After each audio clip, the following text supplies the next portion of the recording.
ಕೊಡಗು ಧ್ವನಿ digital media, ಇದು ಕೊಡಗಿನ ನಂಬರ್ 1 ಯೂಟ್ಯೂಬ್ ಚಾನಲ್.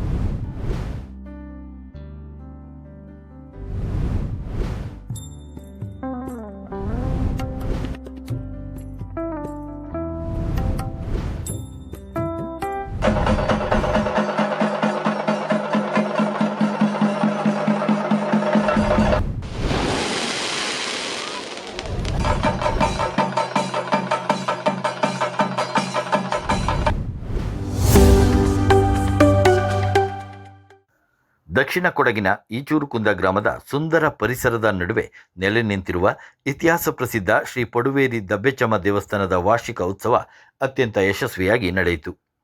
8 ದಿನಗಳ ಕಾಲ ನಡೆದ ಊರಿನ ಉತ್ಸವದಲ್ಲಿ ಹರಕೆ ಬೆಳಕು ಸೇರಿದಂತೆ 10 ರೀತಿಯ ಕಾರ್ಯಕ್ರಮಗಳು ದೇವಾಲಯದ ಆವರಣದಲ್ಲಿ ಜರುಗಿದವು. ವರ್ಷದಿಂದ ವರ್ಷಕ್ಕೆ ದೇವರ ಉತ್ಸವವು ಅತ್ಯಂತ ಯಶಸ್ವಿಯಾಗಿ ಜರುಗುತ್ತಿದ್ದು, ಊರಿನ 10 ಕುಟುಂಬಗಳ ಸದಸ್ಯರುಗಳು ಈ ವಿಶೇಷ ಕಾರ್ಯಕ್ರಮದಲ್ಲಿ ಭಾಗವಹಿಸಿದ್ದರು.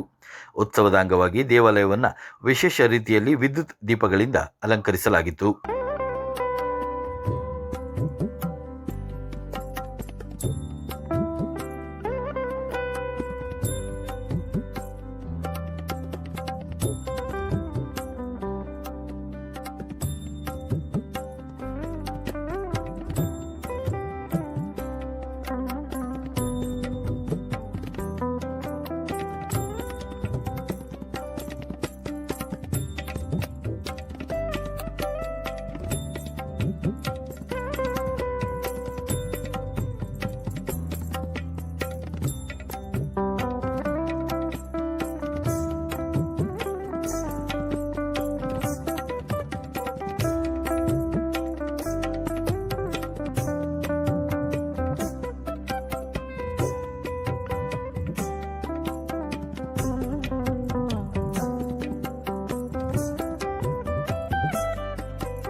ನಾಡಿನ ಹಾಗೂ ಹೊರ ಜಿಲ್ಲೆ, ಹೊರ ರಾಜ್ಯದ ಭಕ್ತಾದಿಗಳು ಈ ದೇವಾಲಯಕ್ಕೆ ಆಗಮಿಸಿ ತಮ್ಮ ಇಷ್ಟಾರ್ಥಗಳನ್ನು ಈಡೇರಿಸಿ ತೆರಳುತ್ತಿದ್ದಾರೆ.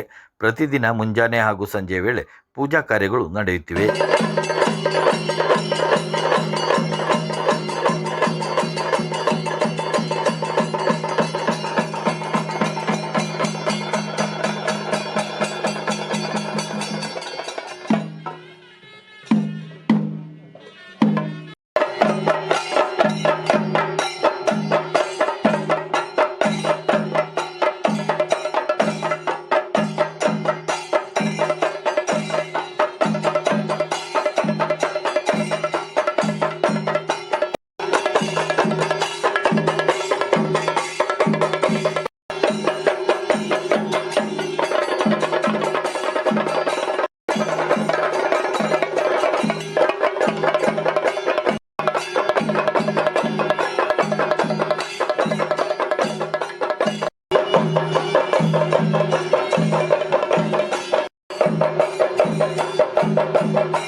ಗುಮ್ಮಟಿರ, ತೀತಮಾಡ, ಮದ್ರಿರ, ಪಟ್ರಂಗಡ ಸೇರಿದಂತೆ ಇನ್ನಿತರ ಸುತ್ತಮುತ್ತಲಿನ ಹಲವು ಕುಟುಂಬ ಸದಸ್ಯರುಗಳು, ಭಕ್ತರು, ಊರಿನ ಪ್ರಮುಖರು ಕಾರ್ಯಕ್ರಮದಲ್ಲಿ ಭಾಗಿಗಳಾಗಿದ್ದರು. ದೇವಾಲಯ ಸಮಿತಿಯ ಗಣ್ಯರು ದೇವಾಲಯದ ಬಗ್ಗೆ ಅಭಿಪ್ರಾಯ ಹಂಚಿಕೊಂಡರು. ಮಾಯಿಂದ ಬಂದು ಇಲ್ಲೊಂದು ದೊಡ್ಡ ಕಾಡು, ಈ ಕಾಡಲ್ಲಿ ಸೇರಿಕೊಂಡು ಹಗಲು ಹೊತ್ತಲ್ಲಿ ಕೋಳಿ ಕೂಗಿದಾಗೆ ಕೂಗೋದು, ರಾತ್ರಿ ಹೊತ್ತು ನಮ್ಮ ಮನೆಯ ಹಿರಿಯರ ಮನೆಗೆ ಹೋಗಿ ರಾತ್ರಿ ಅವರು ಮಲಗಿದಾಗ ಅವರ ಕಿವಿ ಹತ್ರ ಹೋಗಿ ನನಗೊಂದು ನೆಲೆ ಕೊಡಬೇಕು ಅಂತ ಕೇಳೋದು. ಇದು ಹಾಗೇ ನಡೀತಾ ಇತ್ತು. ಹಗಲೊತ್ತು ಕೋಳಿ ಕೂಗುವಂಥ ಸಮಯದಲ್ಲಿ ಅನೇಕ ಜನರು ಬೇಟೆಗೆ ಹೋಗಿದ್ದಾರೆ, ಬೇಟೆಯಲ್ಲಿ ಕಾಣೋದಿಲ್ಲ, ಆದರೆ ಕೋಳಿ ಕೂಗೋದು ಗ್ಯಾರಂಟಿ. ಕಡೆಗೆ ನಮ್ಮ ಈ ಹಿರಿಕರು ಜೋಯಪ್ಪ ಅಂತ ಇವರು ಹೋಗಿ ಕೇರಳದಲ್ಲಿ ಶಾಸ್ತ್ರ ಕೇಳಿದಾಗ ಅದು ಒಂದು ದೇವಿ, ಅದು ಕೋಳಿಯಲ್ಲ, ಬೇರೆ ಯಾವ ಪಕ್ಷಿಯನ್ನು ಅಲ್ಲ ಅಂತ ತಿಳಿದು ಬಂತು. ಅದಕ್ಕೆ ನೀನೇ ನೆಲೆ ಕೊಡಬೇಕು ಅಂತೇಳಿ ಅವರಿಗೆ ಅಲ್ಲಿ ಆ ಶಾಸ್ತ್ರದವರು ಹೇಳಿದ ಮೇಲೆ ಅವರು ಬಂದು ಈ ಕಾಡಲ್ಲಿ ಮರದ ಕಂಬಗಳನ್ನು ಕಡಿದು ಒಂದು ಮರದ ಕಂಬದಿಂದ ಒಂದು ಶೆಡ್ ಹಾಕಿ ಹುಲ್ಲಿನ ಪೊದೆ ಮಾಡಿ ಅಲ್ಲಿ ಒಂದು ಕಲ್ಲು ಇಟ್ಟು ಅದಕ್ಕೆ ಒಂದು ನೆಲೆ ಕೊಟ್ಟರು. ಬೇಸಿಗೆಯಲ್ಲಿ ಆ ಜಾಗ ಆ ಇಡೀ ಇದು ಬೆಂದೋಯಿತು. ಪುನಃ ಪಕ್ಕದಲ್ಲೇ ಇನ್ನೊಂದು ಜಾಗ ನೋಡಿ ಪುನಃ ಅಲ್ಲಿ ಅದೇ ಥರ ಕಂಬು ಕಾಲು ಹಾಕಿ ಹುಲ್ಲುಗುಲ್ಲು ಹಾಕಿ ನೆಲೆ ಕೊಡ್ತಾರೆ, ಅದು ಬೆಂದೋಯಿತು. ಕಡೆಗೆ ಆ ಜಾಗ ಸರಿಯಿಲ್ಲ ಅಂತ ಹೇಳ್ಬಿಟ್ಟು ಇಲ್ಲಿಗೆ ಇದು ಪಡವೇರಿ ಅಂತ ಜಾಗ, ಈ ಜಾಗಕ್ಕೆ ತಂದು ಅಲ್ಲಿ ಆ ದೇವಿನ ನೆಲೆ ನಿಲ್ಲಿಸಿ ಇದ್ದಾಗ ಅವರು ಮೃತಪಟ್ಟರು. ಕಡೆಗೆ ಅವರ ಮಗ ಕಾಳೆಯ ಎಂಬವರು 12 ವರ್ಷ ಗಡ್ಡ ಮೀಸೆ ಬಿಟ್ಟುಕೊಂಡು ನೆಲದಲ್ಲಿ ನೆಲ ಸಾರಿಸಿ ಅಲ್ಲಿ ಅನ್ನ ಹಾಕ್ಕೊಂಡು ಅಲ್ಲಿ ಊಟ ಮಾಡಿ ದೇವಿಗೆ ಒಂದು ಕಟ್ಟಡವನ್ನು ಕಟ್ಟಿದರು. ಕಡೆಗೆ ಅವರು ತೀರಿ ಹೋದರು. ತಂದೆಗೆ ನಮ್ಮ ಕುಟುಂಬದವರು ಕೈಮಡ ಅಂತ ಒಂದು ಇದು ಮಾಡಾಕಿ ಕಟ್ಟಡ ಕಟ್ಟಿದ್ದಾರೆ. ಮಗನಿಗೆ ಪಕ್ಕದಲ್ಲೇ ಈ ಮಗ ಮದ್ದು ಮಾಂಸ ಯಾವುದು ಸೇವಿಸ್ತಿರಲಿಲ್ಲ, ಹಾಗೆ ಅವರಿಗೆ ಅಲ್ಲಿ ಒಂದು ಜಾಗ. ಇವತ್ತು ನಾವು ಅಲ್ಲಿ ಕಾರಣಿ ಕೊಡುವಾಗ ತಂದೆಗೆ ಮಧು ಮಾಂಸ ಕೊಡ್ತೇವೆ, ಇವರಿಗೆ ಹಣ್ಣು ಹಂಪಲು ಮಾತ್ರ ಕೊಡೋದು. ಇಲ್ಲಿಗೆ ದೇವಿ ಬಂದು ನೆಲೆ ನಿಂತ ಮೇಲೆ ದೇವಿ ಅಂದು ಮಾತಾಡ್ತಾ ಇದ್ದು. ಈ ದೇವಿ ಮಾತಾಡುವಾಗ ಇಲ್ಲಿ 4 ಕುಟುಂಬ ಇತ್ತು. ಒಂದು ತೀತಮಾಡ, 2 ಗುಮ್ಮಟಿರ, 3ನೇ ಮದ್ರಿರ, 4 ಪಟ್ರಂಗಡ. ಈ 4 ಕುಟುಂಬ ಮಾತ್ರ ಇದ್ದದ್ದು. ಬಾಕಿ ಇಲ್ಲಿ ಇರುವಂಥ ಈಗಿನ ಕುಟುಂಬ ಎಲ್ಲ ಬಂದು ಸೇರಿದಂಥ ಕುಟುಂಬ. ದೇವಿ ನನಗೆ ಒಂದು ಪೂಜೆ ಬೇಕು ಅಂತಾಯಿತು. ಜನರಿಗೆ ಹೇಳೋದು, ಪೂಜೆಗೆ ಎಲ್ಲಿಂದೋ ಬ್ರಾಹ್ಮಣ ಕರೆಸಿ ನಿತ್ಯ ಪೂಜೆ ಏನೋ ಗೊತ್ತಿರಲಿಲ್ಲ ಅಂತೂ ಒಂದು ಪೂಜೆ ಮಾಡ್ತಿದ್ದರು. ಪೂಜೆ ಆದಮೇಲೆ ನನಗೆ ತಲೆಗೆ ನೀರು ಹಾಕಬೇಕು, ಸ್ನಾನ ಮಾಡಬೇಕಂತ ಅಲ್ಲಿ ಒಂದು ಬಾವಿ ತೋಡಿ ನೀರು ಹಾಕುವಂಥ ಒಂದು ಪರಿಸ್ಥಿತಿ ಆಯಿತು. ಅಲ್ಲಿಂದ ನನಗೆ ಹಬ್ಬ ಬೇಕು ಅಂತ ಆಯಿತು. ಹಬ್ಬ ಮಾಡಿದ್ರೆ ಸುಲಭದ ಕೆಲಸ ಅಲ್ಲ. ಕಡೆಗೆ ಇಲ್ಲಿ ಬಂದ ಊರಿನವರು ಇತ್ತವ್ರನ್ನೆಲ್ಲ ಸೇರಿಸ್ಕೊಂಡು ತಾಯಿಗೆ ಹಬ್ಬ ಮಾಡುವಂಥ ಪರಿಸ್ಥಿತಿ ಬಂತು. ಹಬ್ಬದಲ್ಲಿ ಎಲ್ಲರ ಕೈಯಿಂದ ಸ್ವಲ್ಪ ಹಣ ಕಾಸು ಇದನ್ನು ಒಟ್ಟು ಸೇರಿಸ್ಕೊಂಡು ಹಬ್ಬ ಮಾಡ್ತಾ ಬಂದಿದ್ದೇವೆ. ಇವತ್ತಿನವರೆಗೂ ಈ ಹಬ್ಬ ಆಗ್ತಾ ಇದೆ, ಜನರು ಸೇರ್ತಾ ಇದ್ದಾರೆ. ಇಲ್ಲಿ ಈ ತುಂಬ ಕಾರಣಿಕಿರುವಂಥ ದೇವಿ. ಕೊಡಗಿನಲ್ಲಿ ವಿರಾಜಪೇಟೆ ಇದು ಕೋರ್ಟ್ನಲ್ಲಿ ಮೊಕದ್ದಮೆ ಆಗಿ ಅಲ್ಲಿ ಆ ಜಡ್ಜ್ಮೆಂಟ್ ಆಗದೆ ಇಲ್ಲಿಗೆ ಪ್ರಮಾಣಕ್ಕೆ ಇಡ್ತಿದ್ದರು. ಎಷ್ಟೋ ಸಾಲ ಇಲ್ಲಿ ಪ್ರಮಾಣಕ್ಕೆ ಬಂದು ಅಲ್ಲಿ ದೇವರ ಕೆರೆ ಇದೆ, ದೇವರ ಕೆರೆಯಲ್ಲಿ ಹೋಗಿ ಸ್ನಾನ ಮಾಡಿ ಕೆಂಪು ಲುಂಗಿ ಕಡಿಸಿ ಕಡ್ತಲಿಡಿಸಿ ತಂದ್ಬಿಟ್ಟು ಇಲ್ಲಿ ಅಮೀನ ಕೋರ್ಟ್ ಅಮೀನ ಇರ್ತಿದ್ದ. ಅವರ ಮುಂದುಗಡೆ ಇಲ್ಲಿ ಪ್ರಮಾಣ ಮಾಡೋದು. ಪ್ರಮಾಣ ಮಾಡಿ ಅದೆಷ್ಟೋ ನಾಶ ಆಗಿದೆ ಪ್ರಮಾಣದಲ್ಲಿ. ಈಗ ನಾವು ಪ್ರಮಾಣಕ್ಕೆ ಬಿಡೋದಿಲ್ಲ. ಈಗ ಈ ದೇವಿಯ ಈ ಒಂದು ಕೆಲಸವನ್ನು ನಾವು ಅಚ್ಚುಕಟ್ಟಾಗಿ ನಡ್ಕೊಂಡು ಬರ್ತೇವೆ. ಬೇಕಷ್ಟು ಜನ ಸೇರ್ತಾರೆ. ಇವತ್ತು ನೋಡಿದಾಗೆ ನೀವು ಹಬ್ಬ 2 ದಿವಸ ಹಬ್ಬ, ಮೊದಲೆಲ್ಲ 24-21 ದಿವಸ ಹಬ್ಬ ಆಗ್ತಿತ್ತು. ಈಗ ಅದನ್ನು ಕಮ್ಮಿ ಮಾಡಿ ನಾವು 11 ದಿವಸಕ್ಕೆ ಈ ಹಬ್ಬವನ್ನು ಸೀಮಿತಗೊಳಿಸಿದ್ದೇವೆ. ಇನ್ನೇನು ಬಿಟ್ಟು ಹೋಯ್ತಾ ಕಂಡುಕೊಂಡು ಈ ಸ್ಥಾನ ಪಡವೇರಿ ದಬ್ಬೆಚ್ಚಮ್ಮ ದೇವಸ್ಥಾನ ಅಂಥೇಳಿ ಹೆಸರುವಾಸಿಯಾದಂಥ ಒಂದು ಮೂಲತಃ ಪಾರ್ವತಿ ದೇವಿಯ ಪುಣ್ಯಕ್ಷೇತ್ರ. ಈ ಕ್ಷೇತ್ರ ಹಿನ್ನೆಲೆಯನ್ನು ಇವಾಗಲೇ ನಮ್ಮ ಹಿರಿಯರಾದಂಥ ಕುಶಲಪ್ಪನವರು ಹೇಳಿದ್ದಾರೆ. ಮುಂದಕ್ಕೆ ಹೆಚ್ಚಿನ ವಿಷಯ ಹೇಳಬೇಕು ಅಂತ ಹೇಳಿದ್ರೆ, ಈ ಸ್ಥಾನ ಈಚೂರು ಅಂತ ಹೇಳುವ ಒಂದು ಗ್ರಾಮಕ್ಕೆ ಸೇರಿದಂಥ ಸರೌಂಡಿಂಗ್ನಲ್ಲಿ ಇರುವಂಥ ಒಂದು ಸ್ಥಾನವಾಗಿರ್ತದೆ. ಇಲ್ಲಿ ವರ್ಷದಿಂದ ವರ್ಷಕ್ಕೆ ತುಂಬ ಭಕ್ತರು ಸೇರ್ತಾ ಇದರ ಮಹಿಮೆಯನ್ನು ತಾಯಿಯ ಕೊಂಡಾಡ್ತಾ ಇದ್ದಾರೆ. ಇಲ್ಲೇ ಅಲ್ಲ, ಇಡೀ ನಮ್ಮ ಕರ್ನಾಟಕ ಸ್ಟೇಟಿನಿಂದಲೂ ಬಂದು ಇದರ ಪ್ರಯೋಜನವನ್ನು ಪಡೆದು ತಾಯಿಯ ಆಶೀರ್ವಾದವನ್ನು ಪಡೀತಾ ಇದ್ದಾರೆ. ಹೆಚ್ಚಿನ ವಿಷಯ ಅಂತ ಹೇಳಿದ್ರೆ ಇಲ್ಲಿ ಗಂಡು ಮಕ್ಕಳಿಗಾಗಲಿ ಹೆಣ್ಣು ಮಕ್ಕಳಿಗಾಗಲಿ ಈ ವಿವಾಹ ಭಾಗ್ಯ ಏನು ಸಿಗ್ತಾ ಇಲ್ವೋ ಕಾರಣಾಂತರದಿಂದ ಅವರ ಈ ವಿವಾಹ ಕಾರ್ಯ ಮುಂದೂಡಲ್ಪಡ್ತದೆ, ಆಗಿದ್ದು ಕ್ಯಾನ್ಸಲ್ ಆಗುತ್ತೆ. ಅವರು ಬಂದು ಇಲ್ಲಿ ಬೇಡ್ಕೊಳ್ತಾರೆ ತಾಯಿಯನ್ನು. ಇದು ಹೆಣ್ಣು ದೇವತೆ ಆದ್ದರಿಂದ ಅವರು ಸರ್ವ ಇದನ್ನು ಇಲ್ಲಿ ಬಂದು ದೇವಿಯನ್ನು ಹರಕೆ ಮಾಡಿಕೊಂಡು ಅದನ್ನು ಬೇಡಿಕೊಂಡು ಇಲ್ಲಿ ಒಂದು ಪೂಜೆಯನ್ನು ಮಾಡಿ ಯೋಚನೆ ಮಾಡಿದ್ರೆ ಅದು ಅಂತೆಯೇ ನಿದರ್ಶನಗಳು ಬೇಕಾದಷ್ಟಿದೆ. ಈ ಪೂಜೆ ಇವಾಗ ಭಾಳ ತುಂಬಾ ಬರ್ತಾಯಿದೆ. ಈ ಕಾಡಿನಿಂದ ಬಂದು ಇಲ್ಲಿ ಮೂಲಸ್ಥಾನ ಅಂತ ಹೇಳಿದೆ. ದೇವರನ್ನು ಆದಿಯ ಕಂಡಂಥ ಜಾಗಕ್ಕೆ ಇಲ್ಲಿ ಮೂಲಸ್ಥಾನ ಅಂತ ಇದೆ. 2 ಜಾಗದಲ್ಲಿ ಪ್ರತ್ಯಕ್ಷವಾದಂಥ ನಿದರ್ಶನ ಇದೆ. ಅಲ್ಲಿ ಗುಡಿ ಇಲ್ಲ, ಅದಕ್ಕೆ ಒಂದು ಬೌಂಡ್ರಿ ಮಾಡಿ ಅಲ್ಲಿ ಮೊದಲು ಈ ದೇವಿಯ ಕೊಡಿಮರ ನಿಲ್ಲೋದು ಅಂತ ಹೇಳಿ ಸ್ಟಾರ್ಟ್ ಆಗುತ್ತೆ. 11 ದಿವಸದ ಹಬ್ಬ ನಡೀತಾ ಇರ್ತದೆ. ಆ ಮೂಲಸ್ಥಾನಕ್ಕೆ ಹೋಗಿ ಅಲ್ಲಿಂದ ದೇವರನ್ನು ಪೂಜಿಸಿ ಅಲ್ಲಿಂದ ಆಹ್ವಾನ ಮಾಡಿ ತಗೊಂಡು ಬಂದು ಇಲ್ಲಿ ಸೇರಿದ ಮೇಲೆ ಈ 11 ದಿವಸದ ವಿಜೃಂಭಣೆಯ ಪೂಜೆ ಪುನಸ್ಕಾರ ಕಾರ್ಯಗಳು ನಡೀತಾ ಇದೆ. ಸ್ವಯಂವರ ಪಾರ್ವತಿ ಪೂಜೆ ಅಂತ ಹೇಳಿ ಈ ಮಕ್ಕಳಿಗೆ ಮದುವೆಯಾಗದಂಥ ಹೆಣ್ಣು ಮಕ್ಕಳೇ ಆಗಲಿ ಗಂಡು ಮಕ್ಕಳು ಆಗಲಿ ಸ್ವಯಂವರ ಪಾರ್ವತಿ ಪೂಜೆ ಅಂತ ಹೇಳಿ ನಡೆಸಿದಲ್ಲಿ ತಾಯಿ ಇದರ ಪ್ರತ್ಯಕ್ಷವಾಗಿ ಆಶೀರ್ವಾದ ಕೊಟ್ಟು ಈ ಕಾರ್ಯಗಳು ಅವರು ಯೋಚನೆ ಮಾಡಿದ ಕಾರ್ಯಗಳು ತುಂಬ ನಡೀತಾ ಇದೆ. ಇದು ಇವಾಗ ಇದರಲ್ಲಿ ನಡೀತಾ ಇರುವಂಥ ಒಂದು ಕಾರ್ಯವಾಗಿದೆ.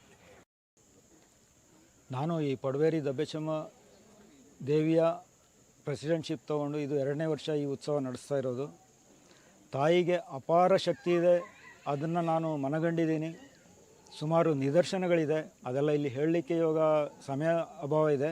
ಆದರೆ ಇವಾಗ ವಾಸು ಗಣಪತಿಯವರು ಹೇಳಿದ ಥರ ಇಲ್ಲಿ ಸ್ವಯಂವರ ಪಾರ್ವತಿ ಅಂಥೇಳಿ ಇಲ್ಲಿ ಪೂಜೆ ಮಾಡಿಸಿದ್ರೆ ಗಂಡು ಅಂದರೆ ಇವಾಗ ಮದುವೆ ಆಗದವರು ಯಾರಾದರೂ ಏನಾದರೂ ತೊಂದರೆಗಳಿದ್ದರೆ, ಏನೇ ತೊಂದರೆಗಳಿದ್ದರು ಇಲ್ಲಿ ಬಂದು ಸ್ವಯಂವರ ಪಾರ್ವತಿ ಪೂಜೆ ಮಾಡಿಸಿದ್ರೆ ಅವರಿಗೆ ಈ ಪ್ರತಿಫಲ ಸಿಕ್ಕೇ ಸಿಗುತ್ತೆ 100%. ಅದಾಗಿದೆ.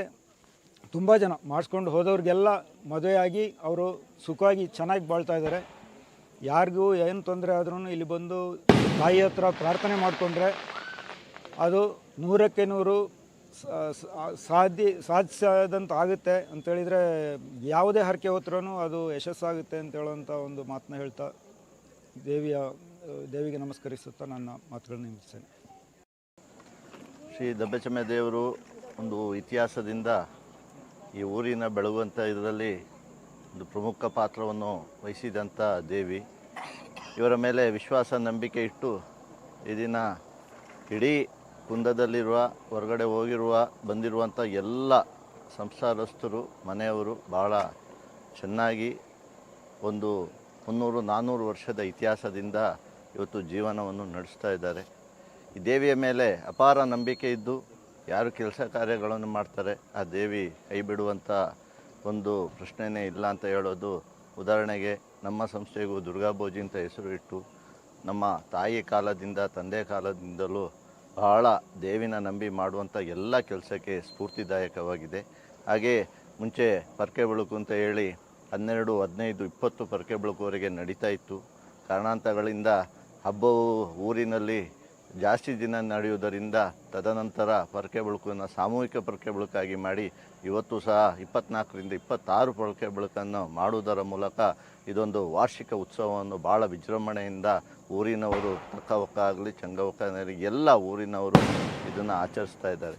ಅಭಿವೃದ್ಧಿ ಕಡೆಗೆ ಬಂದಾಗ ಜನಪ್ರತಿನಿಧಿ ಆಗಿದ್ದ ಸಮಯದಲ್ಲಿ ಯಾರು ಈ ಊರಿಗೆ ಸಂಬಂಧಪಟ್ಟವರಿದ್ದಾರೆ ಎಲ್ಲ ಕೈ ಜೋಡಿಸಿ ಪಕ್ಷ ರಹಿತವಾಗಿ ಕೆಲಸ ಮಾಡಿದ್ದಾರೆ. ಯಾಕೆಂದರೆ ಒಂದು ಸಭಾಭವನ ಕಟ್ಟೋದಾಗಲಿ ಅಥವಾ ವರ್ಷಕ್ಕೆ ಬೇರೆ ಕಟ್ಟಡ ಕಟ್ಟೋದಾಗಲಿ ಒಂದು 25 ವರ್ಷದಲ್ಲಿ ಮುಂಚೆ ನಮ್ಮ ವಾಸು ಅವರು ಅಧ್ಯಕ್ಷ ಆಗಿದ್ದಾಗ ಭಾಳ ಪ್ರಭುತ್ವವಾದ ಒಂದು ಅಭಿವೃದ್ಧಿ ಆಯ್ತದೆ. ಯಾಕೆಂದರೆ ಯೋಚನೆ ಮಾಡಿದ್ದು ಎಲ್ಲಿಂದ ಹಣ ಬರುತ್ತೆ ಅಂತಲೇ ಗೊತ್ತಾಗಲ್ಲ. ಆ ಥರ ಈ ದೇವಿಯ ಕೃಪೆಗೆ ಪಾತ್ರರಾಗಿ ಕೆಲಸ ಆಗುತ್ತೆ. ಮುಂದಿನ ದಿನದಲ್ಲಿ ಸರ್ಕಾರ ಸಮೇತ ಅಭಿವೃದ್ಧಿಗೆ ಕೈ ಜೋಡಿಸುತ್ತೇವೆ ಎಂದ ವಿಶ್ವಾಸದಿಂದ ನಾವು ಕೆಲಸವನ್ನು ಮುನ್ನಡೆಸ್ತಾ ಹೋಗ್ತೇವೆ.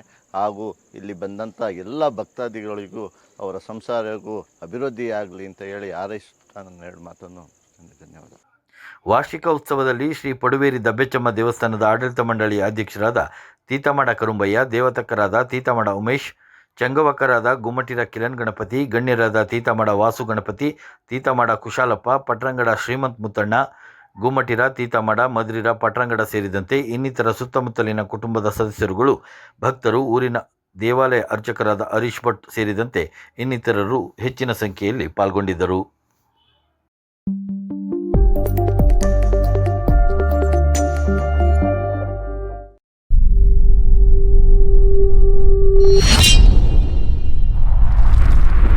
ಕೊಡಗು ಧ್ವನಿ ಡಿಜಿಟಲ್ ಮೀಡಿಯಾ, ಇದು ಕೊಡಗಿನ ನಂಬರ್ 1 ಯೂಟ್ಯೂಬ್ ಚಾನಲ್.